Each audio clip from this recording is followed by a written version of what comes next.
大道無形，生育天地；大道無情，運行日月；大道無名，長養萬物。吾不知其名，卻名為道。三少妙談係一個結合宗教法科、風水命理、談笑風生嘅節目，希望大家會中意啦。喺睇影片之前，記得 CLS 我哋，因為你嘅支持係對我哋嘅一份鼓勵。事不宜遲，為大家送上三少妙談。Hello， 大家好，又翻到嚟我哋三少妙談嘅時間啦。咁今期咧，我哋亦都係有肥龍師兄，亦都有2020嘅節目主持人啦，做拿師妹嘅。咁今期好似你有啲精彩嘅內容介紹俾啲觀眾喎。咁啊，上集我哋講開啦，即係你我哋因咩原因學法啦，即係驅邪治鬼嗰啲都係好勁嗰啲功力先啦。咁我哋就通常一般弟子都係求生保命、醫病咁啊，我就覺得我自己用出嚟咧係嗰個效果最好嘅就真係醫病嗰樣。係。咁就最近咁啊，我都唔係秘密㗎，都算秘密唔秘密。我同你兩個聯手嘅。你 refer 過嚟。係啦，我同你兩個聯手就幫咗我一個同事個姐姐，就因為佢做咗前後係6次嗰個腦部手術，但係而家佢已經康復咗啦，即係托賴託師公保佑啦，托賴咁就託師公保佑，咁佢而家就過翻正常人嘅生活啦。咁就係一個好短嘅時間，佢應該係10月20幾號入院嘅，跟住你係啦，你做咗一輪嘢，冇幾耐，跟住你就去旅行啊嘛。我記得10月26號當日係10月26號嘅夜晚。佢 WhatsApp 我開緊工嘅，佢話俾我聽，佢好似係唔知9點幾定11點幾啊，要做手術嘅11點幾做手術，咁我話你而家9點幾喎，你唔早話俾我聽，我話究竟佢幾時入院啊？佢話16號入院㗎啦，我話而家成10日㗎咯喎，好似26號我記得，我話喂成10日㗎咯喎，你而家先同我講，佢話諗住冇乜嘢啊嘛，但係而家好似即係反反覆覆啊，我話你一入醫院就要揾我啦，會幫手啦。咁我又俾啲問急起上嚟，又會第一件事打俾你啦。咁啊由你講啦，你接咗嗰個 call 之後點啊？嗱，其實就應該係喺我去旅行前一日啊，都好急嘅嗰個時間咧。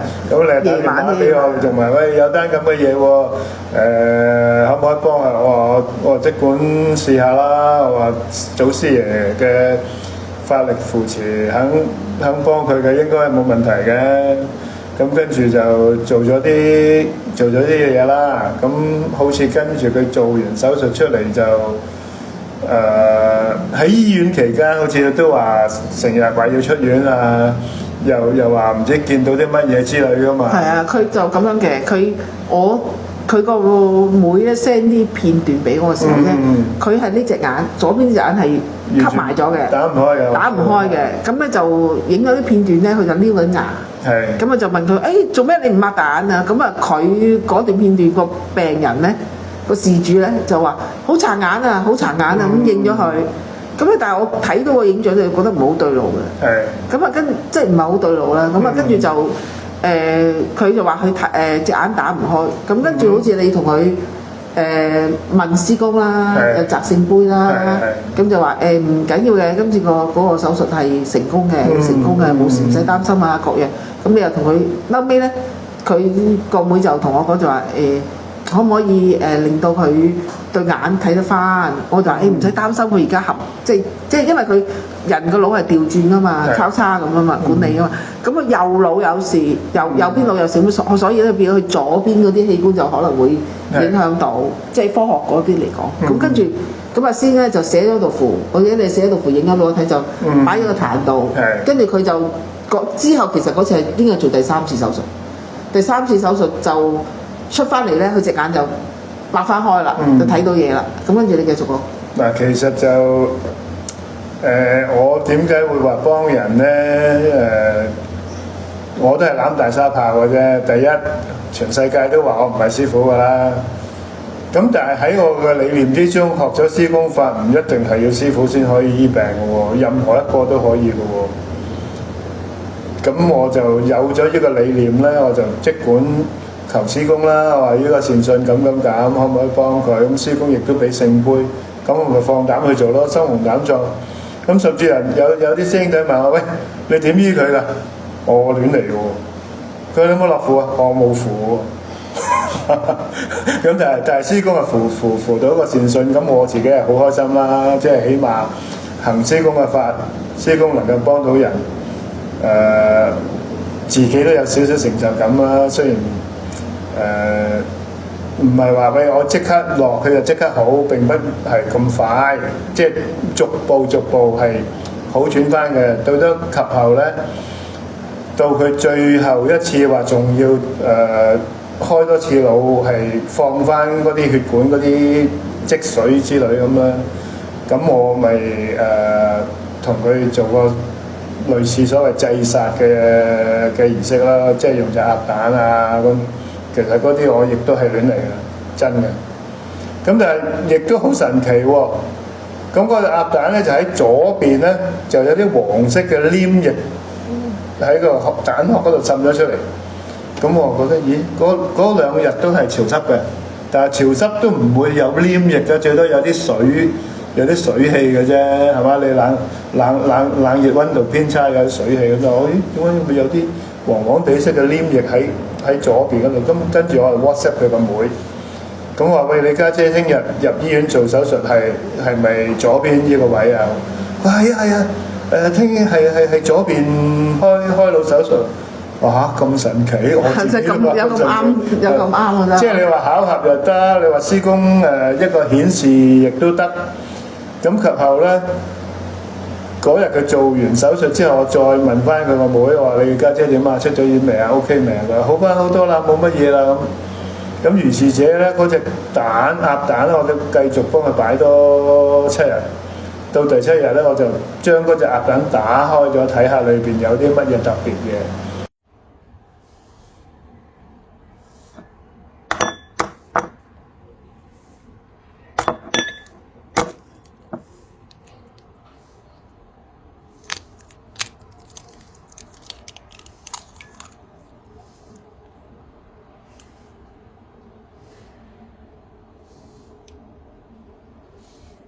我都唔為意，正常一個蛋黃，又有啲蛋白。咁但係我將嗰張相 post 咗出嚟咧，其他有啲師兄就話：蛋白裏邊仲有一個紅啊！嗰嚿嘢就係嗰啲邪又好，乜都好啦，祭殺之後嗰嚿。佢唔講我都唔知，我以為好正常一隻蛋，但係佢一講咧，真係004咧係有個紅喺度。即係你打出嚟嗰陣，其實冇留意。我冇留意呢樣嘢嘅，我話咦冇事，因為之前我家姐打出嚟嗰隻咧係有啲黑色嘢嘅。係啊，我睇過。咁我但係呢個已經好正常喎，乜都冇咁我咪仲貼咗上去我個群組嗰度。後期啲聲就有料到啊，啲蛋白裏邊有個紅啊，咁我先至係喎。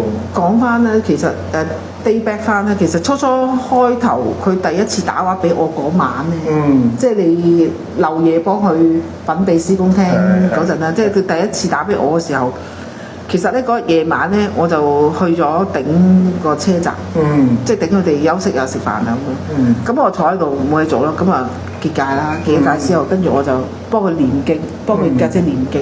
咁我都要做啲嘢念經，跟住念完回向完之後咧，跟住即係個意啦，即係大家都知我用意做嘢啦。咁個意咧就見到一個七彩岩石嘅山窿，即係同我喺我嗰邊嘅節目我講過，一個山窿。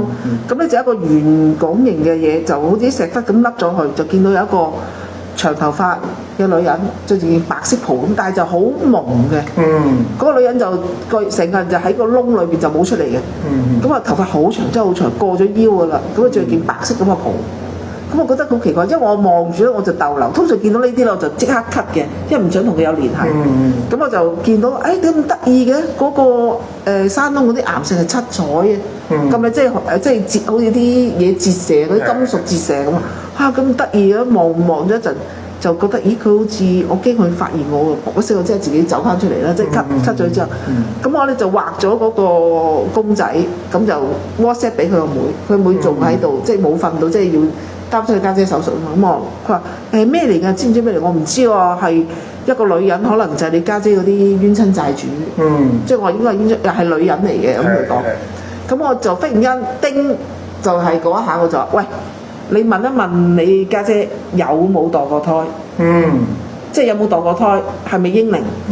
佢話點問啊？我話家姐醒咗咪問佢咯，點開得口啊？佢嬰靈即係乜嘢啊？我話嬰靈即係佢之前未有你呢個兒生女之前，佢有冇墮過胎啊？你問佢點問啊？係啊，我有冇嬰靈啊？有冇小產過啊？有冇咩？有冇 BB？ 我即係話佢有冇啲仔女養唔大，或者去咗啊咁。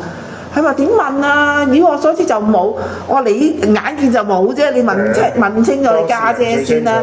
佢話唔會有啊。我話唔好啊，唔好肯定啊。嗱，唔係冇無啦啦唔會見到呢啲嘢嘅。我話你一定係有啲嘢㗎。你問你家姐啦。哎呀，咁啊得閒先問啦。咁佢又好緊張咁啊。咁啊好啦，跟住做完手術之後咧，佢就拍咗段片，就用視像，因為佢家姐入到 ICU 嘛。咁啊用視像同佢家姐傾偈啦。佢家姐就即係好精靈啦，咁又同佢哋又say hello 啊咩咁樣，咁啊跟住好啦，就到你跟住一路同佢醫病啦。咁佢每次做手術轉咗邊張病床，最緊要話俾我聽，邊間醫院邊張病床就好緊要嘅，要準確。係啦，因為我哋一定要稟俾師公聽嗰個 exactly 係邊張床，係嘛？即係我哋一定好緊要啊呢樣，同埋屋企地址啊嗰啲嘢啦。咁好啦，跟住到臨尾佢還神咯喎，你講一講還神，因為我唔在場啊，好精彩啊！你講俾我聽。咁收尾到佢專程上嚟還神，咁個事主啦、佢個妹啦、佢個先生同埋佢個女一齊上嚟，咁啊好啦，還完神俾師公，咁我都跟住同個事主講，我話嗱，介唔介意我問你一個私隱問題？我話你以前有冇啲 BB 係小產啊，或者係墮過胎啊咁佢話有啊，咁我話咦，呢個都可能係有啲關係。我話係幾耐嘅時候？哇，30幾年啦，而家都起碼都30幾歲。34年好似。係啦，咁我話哇，佢嗰個怨氣都應該好大下喎。佢可能翻嚟揾媽咪，或者要同你攞啲嘢啊，諸如此類啊。咁佢都長大成人，佢都要有頭家啦，喺下低都要揾翻一頭主啦嚇，無主孤魂都好凄涼啊嘛，又未可以輪迴投胎，諸如此類。咁終於問咗佢，佢自己都承認係有嬰靈呢個問題。我記得你係佢係話問師公，佢嚟緊仲有一個手術嘅，仲有一個手術嘅，跟住你就幫佢擲杯。係啊。咁你講一講師公出咗咩杯？咁開頭都係笑杯。跟住我就叫佢話：你誠心啲跪喺度，你自己再同師公講，你幾時幾日要再做乜嘢？做完之後，如果係師公扶佑你嘅，你又將會點樣去回敬師公啊，或者就還神諸如此類。咁佢自己就即刻就親口開口向住師公講完之後再問杯，即刻俾咗聖杯。即係佢開聲同師公講，就應承個做完個手術成功之後，佢就超度個嬰靈啦。係啦，即係佢話，即係喺度先做見證。咁佢就會超度嗰個嬰靈，咁跟住即係一擲就係聖杯。之前都係笑杯，係啊。咁及後以我所知咧，應該佢都揾咗啲密宗師傅幫手去同個嬰靈超度咗㗎。咁嗰啲就係我範圍之外嘅嘢啦，我就再冇追問佢啦。其實都冇乜所謂，最緊要就係得到安息咯，即係死者得到安息同埋。係佢個事主係過翻正常生活，最緊要係呢個，即係冤親債主，我哋就最緊要係化咯，即係大家化咗佢冤親債主，就帶翻佢去佢應該要去嘅地方。同埋佢個精神一路係好翻，好，而家各樣嘢啊，即係對答啊，嗰個精神狀況係精神好多，同之前我睇佢嗰啲相同埋啲視頻咧，根本係兩個人。係佢復原得好快，真係好快，我都覺得哇好快喎！即係如果你計埋佢真係哇開咗6次，做咗個腦部手術喎6次喎。呢個都經典。係啊，真係經典！我未試過啲，通常啲人一兩次3次個人都好正，但係佢復原得好快。咁其實都託師公蒙福。咁一來係師公幫啦，另外你又有幫佢啦，可能我唔知佢亦都有冇幫助求助其他嘅師傅之類。總言之，我都有同佢講話，無論你而家好翻，你曾經求過邊一家邊一派諸如此類，你都要去感恩去還神。我哋一定要做呢樣嘢，唔可以忘記。咁佢話好啊好啊，我記得啦記得咁。同埋最緊要咧就係佢超度個英靈嘅時候咧，就要有一個懺悔嘅心，即係有一個懺悔嘅心同佢認錯。因為有時佢淨係為咗一句説話，即係最緊要你一句説話你認錯，你係承認你係即係對佢唔住啊或者咩？你即係你認一句錯，其實嗰個怨恨就好快會化咗嘅，即係嗰一句説話咯。咁亦都講翻啦，事主本身佢對呢方面佢個認知係好即係好微薄啊！佢亦都唔會諗到話哇英靈啊，或者係翻嚟去同佢攞債諸如此類。即係我哋憑正常嘅推測咧，就應該都係呢個英靈去同媽咪去即係一個。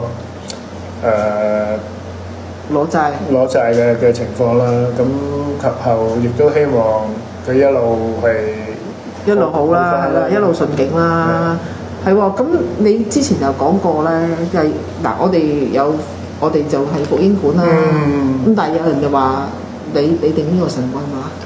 你俾個機會你講下。呢啲就係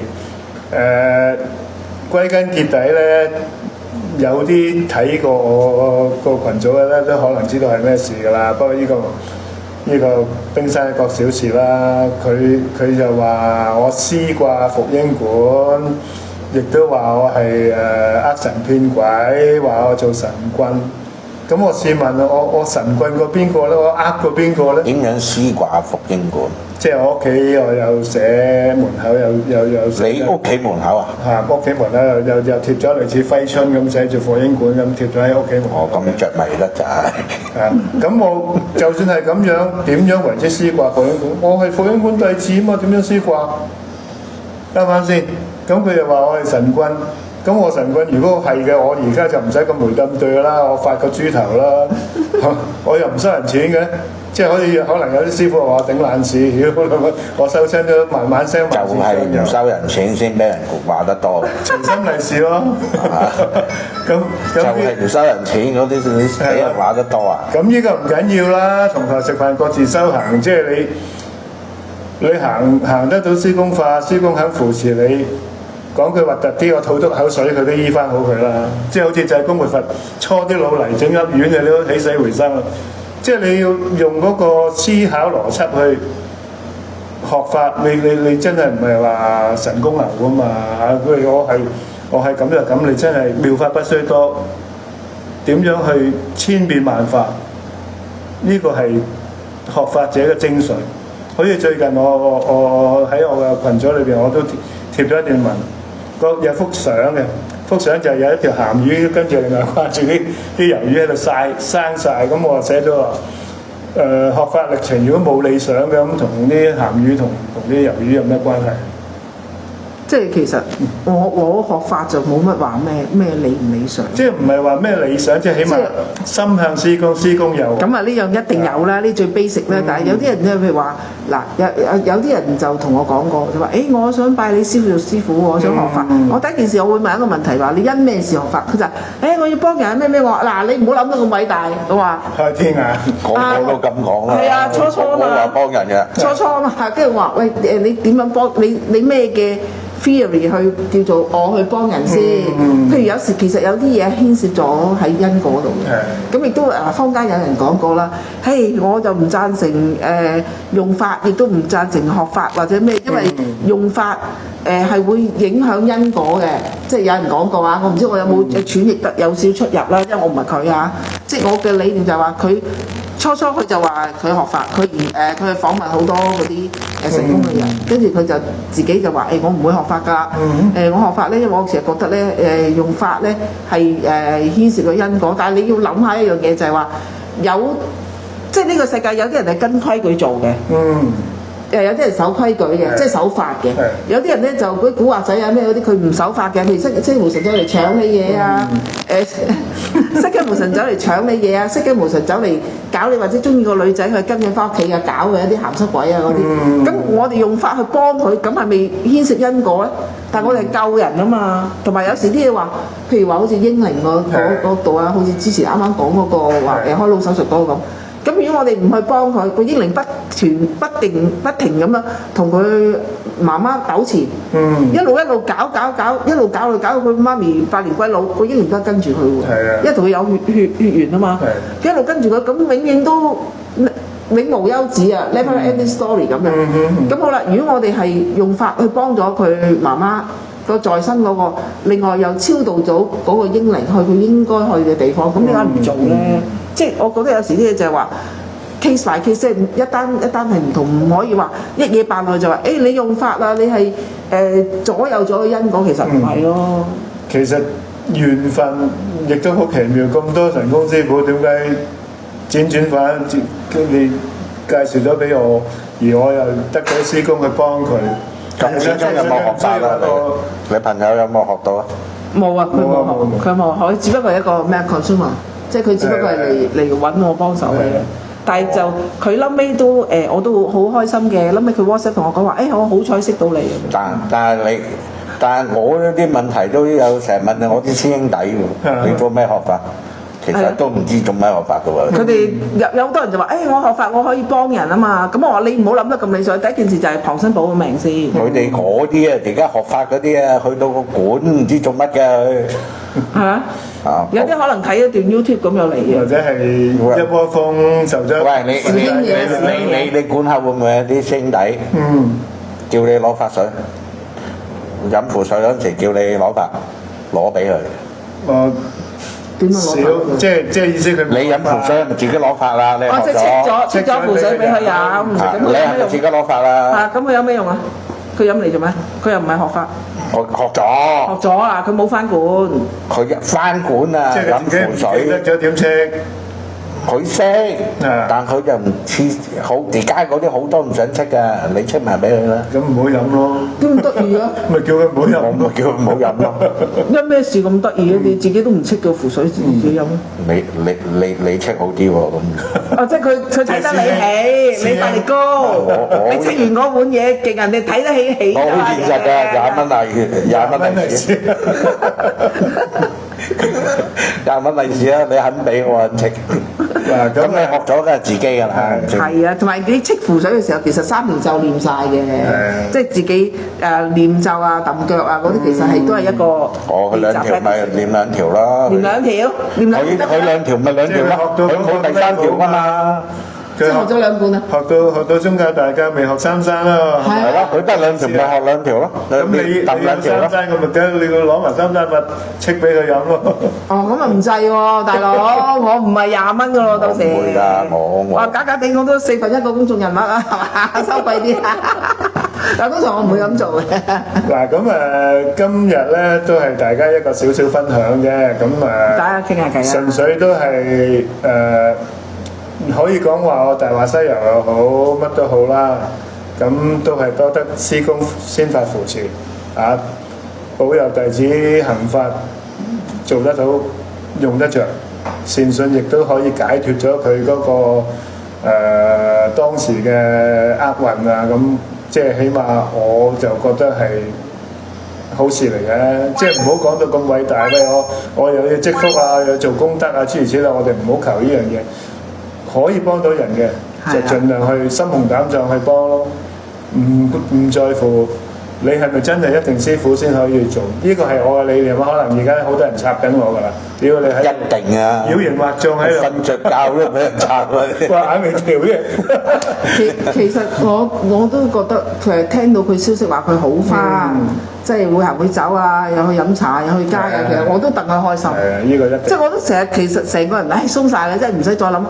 我又驚佢又再入院啊！即係你自己都開心嘅，即係感覺上佢唔使受嗰啲痛苦啊，施工又可以幫到佢自己。嗱，你又見過佢啦。其實我同嗰個事主咧，即係個病者咧，係未見過嘅，我淨係睇過幅相嘅啫。我識佢個妹啫嘛，我唔識佢。但係我俾即係本着一個理念，就係話你個妹嚟揾我，你係佢家姐，我就當佢係我家姐咁看待。OK， 咁同埋呢一個只不過係我所謂幫人嘅其中一個例子啫。其實我幫好多人咧，全部都大部分唔係喺香港，有啲喺國內，有啲喺外國。係啊。咁嗰啲就等以後有機會再同大家分享啦。好，今日好多謝肥龍師兄，我亦都八卦啫，我上嚟。好多謝阿做娜師妹啊，咁啊走嚟撐場。咁我哋下次有機會再一齊繼續分享大家嘅經歷個案。咁啊，多謝大家分享、點讚、訂閱，多謝晒，拜拜，拜拜。拜。即係個腦幹係冇呼吸，只係有心跳啦，即係等於一個活死人。